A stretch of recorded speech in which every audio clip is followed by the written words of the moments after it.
पूछते हैं वो कि गालिब कौन है, कोई इन्हें बतलाओ कि हम बतलाएं क्या। खुश आमदीद दोस्तों, welcome back to my YouTube channel. आज मैं आपको एक सफ़र पर लेकर जा रहा हूँ। एक सफ़र जिसकी मंजिल वो है जहाँ मिर्ज़ा गालिब ने अपने आखिरी 9 साल गुजारे। पुरानी दिल्ली की गलियों से लेकर गालिब की हवेली तक ये कहानी एक उर्दू शायर की ज़िंदगी की है, जहाँ शायरी, तहजीब और दर्द सब है। तो चलिए शुरू करते हैं इस सफ़र को और जान लेते हैं गालिब के वो आखिरी 9 साल।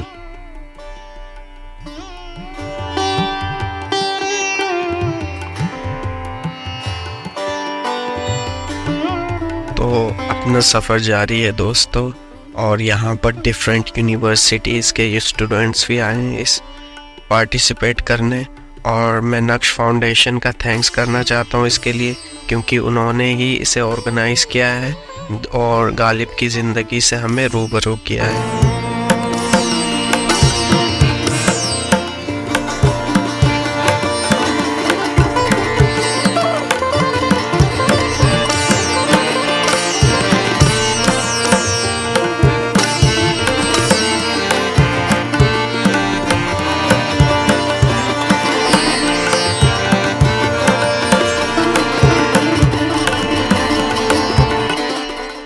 मिर्ज़ा गालिब की हवेली का सफ़र बल्ली मारान की इन तंग और रंगीन सड़कों से होकर गुज़रता है।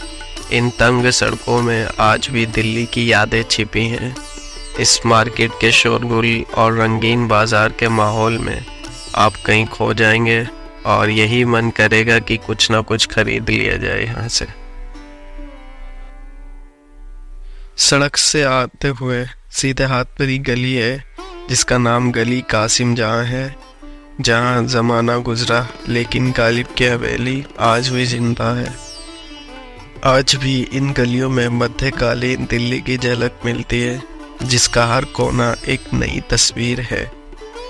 जिस वक्त मिर्ज़ा गालिब इस गली में आए उस वक्त इसे हकीमों की गली कहा जाता था, क्योंकि यहाँ हकीम रहा करते थे। हम अपनी मंजिल पर आ गए हैं और इसके सामने खड़े हैं। आप देखिए ये हवेली को आज सौदागरों ने किस तरीके से दुकानें खोल ली हैं, जिससे मिर्ज़ा गालिब की हवेली अब हवेली नहीं लगती। और साथ ही मिर्ज़ा गालिब को ये हवेली एक हकीम ने गिफ्ट की थी, क्योंकि वो उनके काम के बड़े दीवाने हो गए थे इस वजह से।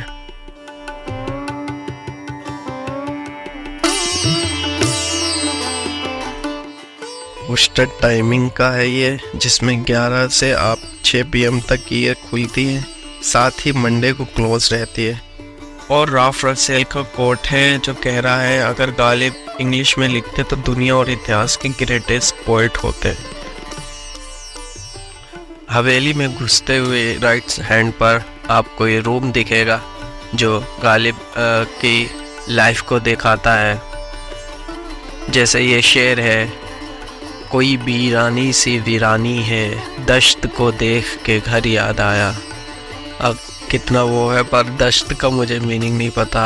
ये घर है गालिब के पुराने, क्योंकि ये तो 9 साल, आखिरी 9 साल यहाँ उन्होंने गुजारे।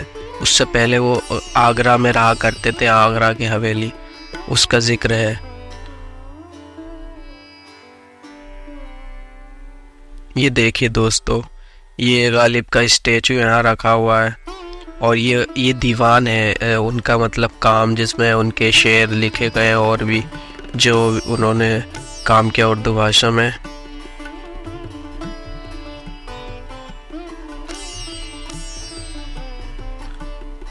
और ये देखो, ये गालिब का लिबास है उस वक्त जो वो पहना करते थे। साथ ही ये बैनर पे कुछ मुख्तलिफ उनकी ज़िंदगी को बयां किया गया है।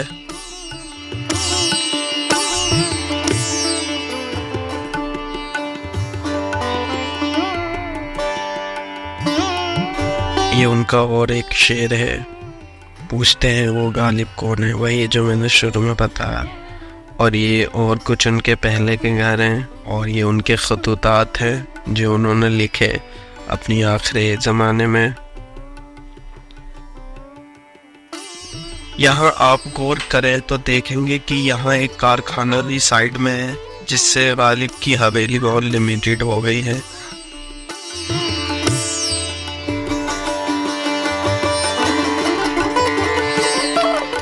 पहले गालिब के क्रेज़ की वजह से इतने बच्चे आ गए हैं, जिससे और आज बारिश भी हो रही है। मिर्ज़ा गालिब आज सोच रहे हैं मेरी हवेली में रौनक आ गई है। कई बच्चे हमारे साथ हैं और पानी भी चू रहा है छत से क्योंकि बारिश हो रही है। साथ ही गालिब के शेर जो कभी किताब में थे आज दीवार पे लिख दिए गए, जो हमेशा के लिए जिंदा रहेंगे।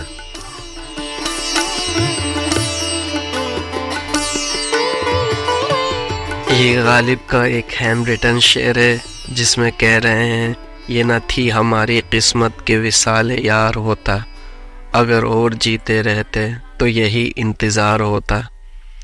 वाह क्या खूबसूरत शेर। साइड में एक और है, ये है जिसमें आप नीचे ट्रांसलेशन भी पढ़ सकते हैं।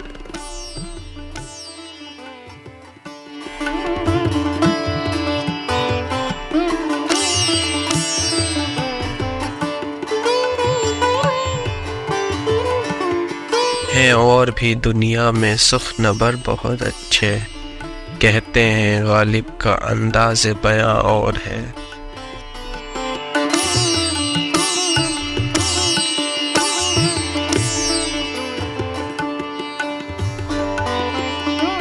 दोस्तों ये चौसर का खेल है जो गालिब को बहुत ही पसंद था, क्योंकि ये अक्सर ये खेला करते थे। साथ ही पतंगबाजी गालिब को बहुत पसंद थी। इसके साथ ही जो सबसे ज़्यादा पसंद उन्हें काम था वो लिखना था, जिसमें उन्होंने अपने कई शेर लिखे हैं।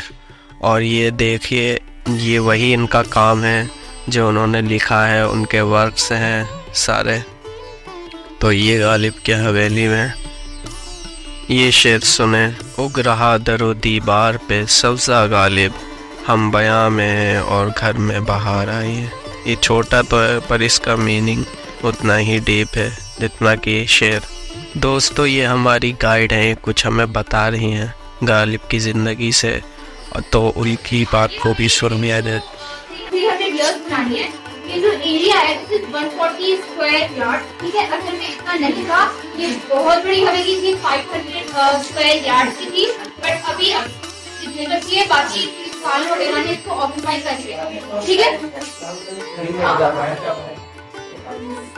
तो ये जो घर है ये उनका खुद का नहीं था, ये उसको गिफ्ट में किया था इन हकीम ने। उसको हकीम कहते हैं, फिजिशियन डॉक्टर या समझ लो उसको हकीम कहते हैं। तो ये जो हकीम था ये उसका बहुत बड़ा फैन था, उसके वर्क का ये बहुत बड़ा एंथुसियास्ट था, तो उसने इनको गिफ्ट में हवेली दिया था, ठीक है। तो ये जो इलाका है, ये जो गली है, गली कासिम शाह, ये जो गली है ये हकीमों की गली हुआ करती थी। तो तुम लोगों ने रोज़ा का नाम सुना होगा, हमदर्द का नाम सुना होगा ना।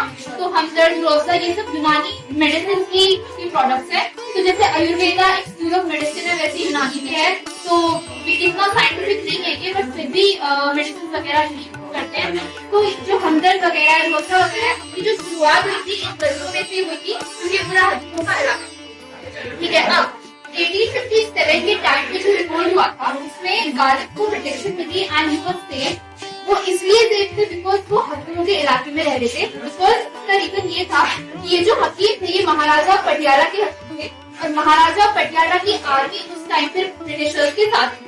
So this was the reason कि he was protected here and protection में थे and नहीं तो उस टाइम पे या तो मार देते थे या फिर लोग भाग जाते थे, ठीक है। ओके, तो अब अगर मैं आगे बोलूँ तो ये गली है ना, इस गली का नाम है कासिम जान। इस गली का नाम कासिम जान इसमें पड़ा है बिकॉज कासिम जान वहाँ पे रहते थे। ही वाज एन ईरानी नोबल, ठीक है। एंड वो शाह आलम दूसरी एम्परर है, उनके मिनिस्टर की फोटो, ठीक है। अब ये जो जगह है, ये जगह नहीं, ये जो गली है ये पूरा एरिया गली मरान है, ठीक है। सुना होगा गली मरान, ठीक है। तो इसका नाम गली मरान इसलिए पड़ा है तो जो गलियां होती है ना, व्हाट इज गली, गली बेसिकली एक मेटल या वुड की कोड होती है गली, जिससे हम नाव वगैरह को खेलते हैं। तो जो लोग गलियों से नाव वगैरह को खेलते थे ना, वो लोग यहाँ पे एरिया में रहते थे, इसका नाम पड़ा है गली मरान, ठीक है। अब अगर मैं आगे बोलूँ हमेशा नहीं रहे, उनकी जो लाइफ के लास्ट 9 ईयर्स थे इसमें वो इस हवेली में रहते थे, ठीक है। तो बट हाँ, और इसके अलावा वो पुरानी दिल्ली में और जगह पे भी रहे हैं, जैसे कि एक मटिया महल है जामा मस्जिद के सामने, उधर भी रहे हैं वो। एक है फतेहपुरी मस्जिद जो कि चांदनी चौक में, वहां भी रहे हैं। बट अपनी लाइफ के लास्ट 9 ईयर्स ही लिव, ठीक है। दोस्तों, मैं आपको बताना चाहता हूँ कि गालिब का उर्दू ज़बान में बड़ा मकाम है, क्योंकि उनकी शायरी सिर्फ प्यार मोहब्बत तक लिमिटेड नहीं है। उनकी शायरी इंसानी ज़िंदगी की मुख्तलिफ़ पहलू पर बात करती है, और गालिब की शायरी उनकी ज़िंदगी की मायूसी और गम का भी आईना है, जिससे अक्सर इंसान पढ़ने वाले रिलेट करते हैं उनसे। ये गालिब छोटी उम्र में ही यतीम यानी अनाथ हो गए थे, और उनके जो बच्चे भी हुए वो भी कुछ टाइम बाद उनकी डेथ हो गई, जिससे गालिब को और झटका लगा। साथ ही उनकी आखिरी दिनों में उन्होंने कई अंग्रेज़ों की जातियों को देखा, और जो उनके अपने लोग थे उनको खोया उन दिनों। और आखिरकार ये जो लेजेंड जिसके बारे में राल्फ रसेल कहते हैं कि अगर ये इंग्लिश ज़बान में शायरी करता तो दुनिया का ग्रेटेस्ट पोएट होता, तो वो गालिब 1869 में दुनिया से रुखसत हो गया, इंतकाल हो गया उनका। पर गालिब अपना काम की वजह से आज भी ज़िंदा है, और ये उनके शेर, उनके शायर, उनके दीवान, ये उसी उनके काम को ज़िंदा रखे हुए हैं गालिब को। तो अब दोस्तों, गालिब को अलविदा कहने का वक्त आ गया है, और हम इस बारिश के लुत्फ़ लेते हुए चलते हैं चांदनी चौक की मशहूर पराठे वाली गली। काफ़ी नाम सुना है, टेस्ट करते हैं वहाँ के पराठा कुछ खा के, और बारिश में ऐसे ही भीगते हुए चलते हैं। तो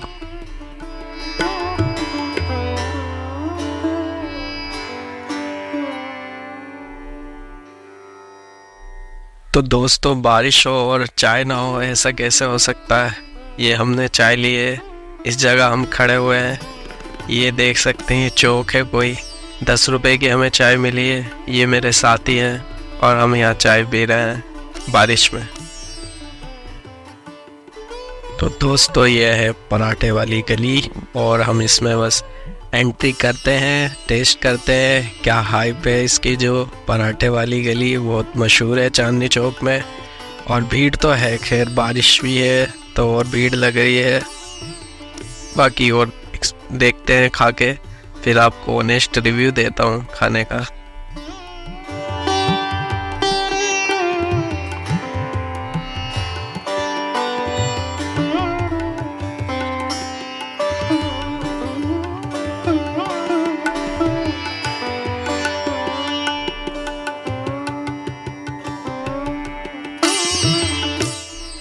तो दोस्तों, अब हम इस दुकान पर आ गए हैं जहां एक आलू का पराठा 90 रुपए का है। हमने सोचा कुछ अच्छा होगा, इसलिए 4 पराठे 360 रुपए का ऑर्डर दिया हमने। पर जो पराठा है उसका टेस्ट अच्छा नहीं है, नॉर्मल कह सकते हैं, और पराठा जो है अपने प्राइस को कहीं से जस्टिफाई नहीं करता है। इन लोगों ने बस लूट मचा रखी है फालतू। आप मत आना, या आना तो आपका जो मर्ज़ी है, मैं नहीं कहूँगा आओ ना। ये फालतू की हाइप की वजह से इन्होंने यहाँ महंगा कर रखा है। तो मैंने ऑनेस्ट रिव्यू दिया है इसका। बाकी आपकी समझदारी है कि आप क्या करना चाहें, आपका पैसा है, आपकी मर्ज़ी। दोस्तों, अब सैर करते हुए रात हो गई है और मेरे आपसे अब अलविदा लेने का वक्त आ गया है। बाकी आपको किसी और दिन चांदनी चौक की ब्यूटी से रूबरू करवाऊंगा। एक्चुअली यहाँ एक मल्टीकल्चरल वाइब है, जहाँ गुरुद्वारा है, जैन मंदिर है, जामा मस्जिद है, लाल किला, और एक बहुत बड़ी वैरायटीज से भरी एक मार्केट भी है।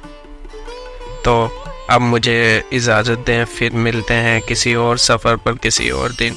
और इस वीडियो को लाइक्स और मेरे चैनल को सब्सक्राइब कर दें प्लीज़, क्योंकि काफ़ी मेहनत लगी इस वीडियो को बनाने में। ये चीज़ मोटिवेशन भी देती है, और आपका कुछ सजेशन हो तो सजेस्ट करें कमेंट सेक्शन में। तब तक के लिए आप अपना ख्याल रखें, एंड सी यू सून।